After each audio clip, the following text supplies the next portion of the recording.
Melissa Neese, and I'm from Spring Lake, North Carolina.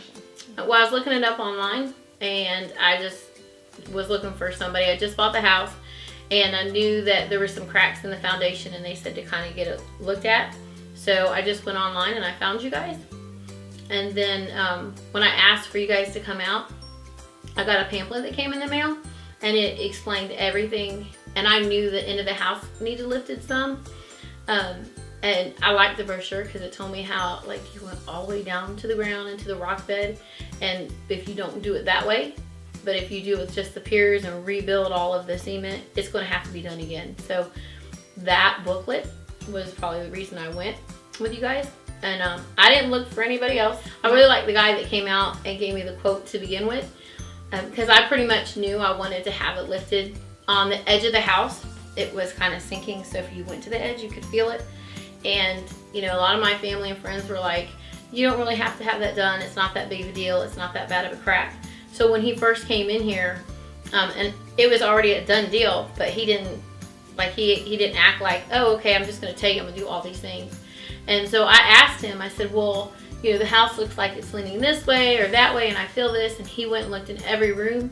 Then he looked at, like, how things lined up in the wall, if everything was even. And in the beginning, when we went outside, before he actually got under the foundation, he's like, I don't know that you really need to lift it because everything is still flush. So he already had it set in his mind that I wasn't going to have that done. And when he came in and talked to me and went over all of it, even though I was like, don't worry about it, I'm going to have it done. It's okay. He still explained everything to me, went through all of the insulation for the caps, the lifting, all of that. And he really took his time to make sure I understood it. Oh, they were awesome. They came out first thing in the morning. I had the two crews, so I had the house lifted and then I had the encapsulation done.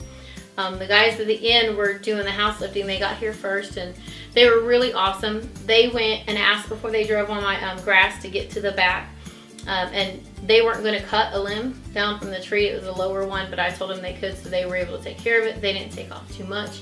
I went in and out to kind of check on them, ask them all kinds of questions, because I was surprised they were digging on the outside of the house. And every time I wanted to see something or explain something, they told me everything I wanted to know. And I probably went out about 6 or 7 times, and they didn't mind at all. So one of the really nice things about having the basement, see, I call it a basement, having the crawl space insulated was this winter when it got really, really cold, the only thing that kept my pipes from freezing was the fact that it was insulated. I had a couple of vents that didn't have covers, so that air coming through, there's no way that my pipes would have lasted, and they would have frozen. Southeast Foundation scent. I like the brochure.